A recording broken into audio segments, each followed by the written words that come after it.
اب ہم آتے ہیں اس چیز پر، what are the steps should be take to prevent child sexual abuse and what parent needs to know. یہ پہلی چیز ہے.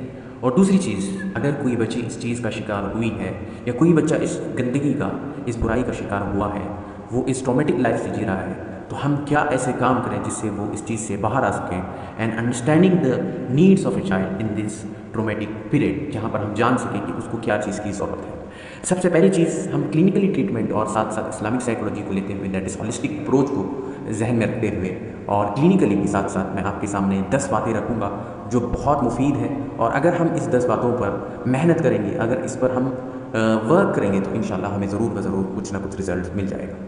سب سے پہلی چیز کہ اسلام میں جو ہے ہر شخص کے حقوق ہیں، شوہر کے بیوی پر، بیوی کے شوہر پر، والدین کے بچوں پر، بچوں کے والدین پر.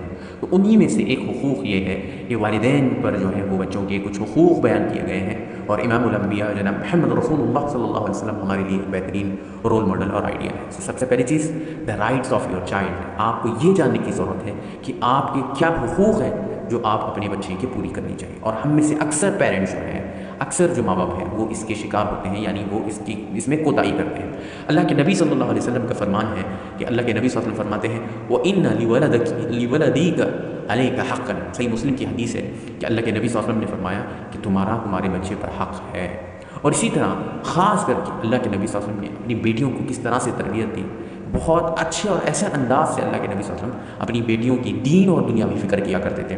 اور اس بات کا اندازہ ایسے لگایا جا سکتا ہے کہ اللہ کے نبی صلی اللہ علیہ وسلم نے خود فرمایا ان فاطمہ منی وانا اتخوف ان تفتون فی دینہا، کہ میں یعنی فاطمہ مجھ سے ہے اور میں اس بات سے گھبراتا ہوں یا ڈرتا ہوں کہ اس کے دین میں کوئی آزمائش آ جائے. اللہ کے نبی صلی اللہ علیہ وسلم نے اپنے بچوں کی بہترین تربیت دی. تو حقوق یعنی بچوں کے کچھ حقوق ہوتے ہیں. اگر وہ انسان، اگر وہ ماں باپ نہیں حق ادا کرتا تو اس کا قیامت کے دن اس کا آپ کو جواب دینا پڑے گا. اللہ کے نبی صلی اللہ علیہ وسلم کا فرمان ہے کہ کلکم راع وکلکم مسئول عن رعیتہ. پھر اللہ کے نبی صلی اللہ علیہ وسلم نے فرمایا کہ ہر ایک شخص کو اس کی ذمہ داری کے تحت سوال ہوگا. ایک باپ کو جو ہے اس کے گھر والوں کے تحت سوال ہوگا. ایک ماں کو جو ہے اس کی بیوی، اس کے شوہر اور بچوں کے بارے میں سوال ہوگا. پھر اللہ کے نبی صلی اللہ علیہ وسلم نے دوسری روایت میں یہ بات بیان فرمائی کہ اللہ کے نبی صلی اللہ علیہ وسلم نے فرمایا، عبداللہ بن عمرو بن عاص رضی اللہ عنہ سے ہے کہ فرماتے ہیں کہ رسول اللہ علیہ وسلم نے ارشاد فرمایا آدمی کے گنہگار ہونے کے لیے یہی کافی ہے کہ انہیں وہ ضائع کر دے جن کی کفالت اس کے ذمہ دی ہے. یعنی وہ انسان جو ہے من یقود، یعنی اللہ کے نبی صلی اللہ علیہ وسلم نے جو الفاظ دی ہیں وہ انما ان یذیع من یقود، کہ ایک انسان ان کی کفالت کرنے میں وہ کوتاہی برتے ہیں، یعنی اس کی سخت پکڑ ہوگی. ایک تو ہمیں یہ جاننا ہے کہ ان کے حقوق کیا ہیں. نمبر دوسری چیز کہ چائلڈ اسسمنٹ بہت ضروری ہے. اللہ کے نبی صلی اللہ علیہ وسلم نے کس طرح سے تربیت دی، کس طرح سے اپنی بچیوں کو سنبھالا، کس طرح سے ان کو دین اور دنیاوی چیزوں سے محفوظ رکھا، کس طرح سے اللہ کے نبی صلی اللہ علیہ وسلم نے ان پر نظر رکھا.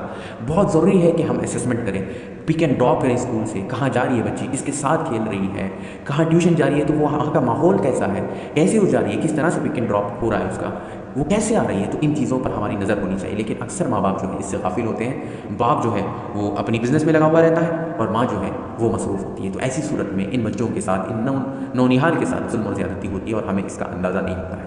افسوس کا مقام یہ ہونے کے بعد جب اگر معلوم پڑ جائے تو پھر اس بچی کی زندگی جو ہے مرتے دم تک میں سمجھتا ہوں وہ زہریلی ہی رہے گی، بلکہ وہ اس چیز کو یاد کر کے اس کو تکلیف ہوتی ہی رہے گی. تو یہ دوسری چیز یہ ہے کہ اسسمنٹ بہت ضروری ہے. پراپر سے دین کے لحاظ سے ان کی اسسمنٹ کیا جائے اور ان کو پردہ کرنا سکھایا جائے. کس طرح سے ان کو بچپن ہی میں کپڑوں کو پراپرلی پہننا سکھایا جائے. اس کی بڑی پیاری مثال کوئی اور نہیں، ہماری ماں ہے امہات المؤمنین میں سے اما عائشہ رضی اللہ عنہا. اما عائشہ رضی اللہ عنہ جو ہے، ایک وقت حدیث میں الفاظ ہے کہ عبد الرحمن بن ابی بکر رضی اللہ عنہ کی جو بیٹی ہے حفصہ ہے، وہ باریک دوپٹہ اوڑھے ہوئے گھر میں آتی ہے. تو اما عائشہ رضی اللہ عنہ نے اس چیز کو دیکھا تو اما عائشہ رضی اللہ عنہ نے اس دوپٹے کو چیر دیا، پھاڑ دیا.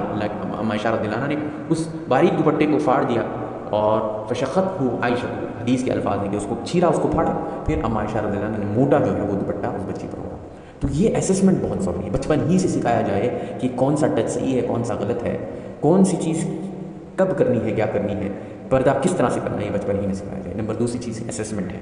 نمبر تیسری چیز جو ہے وہ یہ ہے کہ ہم اس معاملے میں، یعنی جو سب سے امپورٹنٹ چیز جو ہمارے اندر کمی اور کوتاہیاں ہیں وہ یہ ہے کہ کوپنگ اور سپورٹ. یعنی جب یہ بچی آ کر کہتی ہے کہ میرے ساتھ یہ معاملات پیش آئی ہیں تو بجائے ہم اس سچویشن کو سیریس لینے کے، ہم کیا کرتے ہیں، اس کو سیریس نہیں لیتے، جو کہ بہت امپورٹنٹ فیکٹر ہے. Child safety is most important thing اور یہ ہم بھول جاتے ہیں. سو کوپ اینڈ سپورٹ ان حالات میں بہت ضروری ہے. نمبر چوتھی چیز، اگر وہ بچی آ کر اوپن اپ ہو رہی ہے، ہلکا ہلکا آپ کو بتا رہی ہے، so encourage the child to tell you what happen, یعنی آپ ریمین کام رہیں، ایشور دیں اس بچی کو کہ وہ سیف ہے، اور اس کو بولنے دیں کہ اس کے ساتھ کیا معاملات ہوئے ہیں، اور آپ لسننگ پر فوکس کریں بجائے انویسٹیگیشن کے کہ یہ کیوں ہوا ہے، کہاں ہوا ہے، کس طرح سے تمہارے ساتھ کیا گیا ہے۔ اس کے بجائے آپ اس کو سنیں اطمینان سے، تاکہ وہ اوپن اپ ہو جائے۔ جب وہ کمفرٹ فیل کرنے لگے، جب وہ اس چیز سے باہر آ کر بولنے لگ جائے، تو ایسی صورت میں آپ اس کو اس وقفے بعد چیزیں پوچھیں کہ کون ہے کرنے والا اور کہاں پر یہ چیز کی گئی ہے۔ So encouraging the child to tell you what happen, یہ بہت امپورٹنٹ فیکٹر ہے۔ نمبر 5 چیز، remind child that he or she is not responsible for the abuse. جو میں نے ابھی آپ کے سامنے بات کی ہے وہ یہی ہے کہ ہم سے اکثر لوگوں کے پاس جب یہ چیز بتائی جاتی ہے تو بجائے ہم اس کو سننے کے، لسن کرنے کے، اس کو نظر انداز کرتے ہیں، اور پھر سامنے سے یہ جواب ملتا ہے کہ یہ تو ہر لڑکیوں کے ساتھ ہوتا ہے جوانی میں، لہٰذا بچپنے میں ہو یا جوانی میں ہو، لہٰذا ہم اس کو ایکسیپٹ کرتے ہیں۔ نہیں، آپ شک کو روکنے کے بجائے اگر آپ اس کو اس طرح سے جواب دیں گے تو یہ اس کے لیے مزید تکلیف دہ ہوگا۔ نمبر 6 چیز جو ہے وہ یہ ہے آفر کمفرٹ، یعنی آپ یہ کہیں کہ آپ نے یہ جو باتیں بتائی ہے بہت اچھا کیا کہ آپ نے مجھے بتایا، اور یہ چیزیں مجھے بتا کر آپ نے اپنے آپ کو میرے حوالے کیا، یعنی آپ اب میں آپ کا محافظ بن گیا ہوں یا بن گئی ہوں، لہٰذا یہ کمفرٹ دینا اس وقت میں بہت ضروری ہے۔ نمبر 7 چیز ہے، یہ چیز جب آپ کو معلوم پڑے کہ مائنر ہوا ہے یا میجر ہوا ہے، رپورٹ دا ابیوز، یہ بہت ضروری ہے جو ہمیں کرنی ہے۔ لوکل کانٹیکٹ ہے لوکل چائلڈ ویلفیئر جو ہمارے انڈیا میں بھی موجود ہے، اور ہمیں یہ کرنے کی اس لیے ضرورت ہے تاکہ بچوں کے ساتھ یہ کام نہ ہو۔ That is National Commission for Women help line number ملے گا، آپ وہاں کانٹیکٹ کریں اور اس چیز کو ڈائریکٹلی رپورٹ کریں۔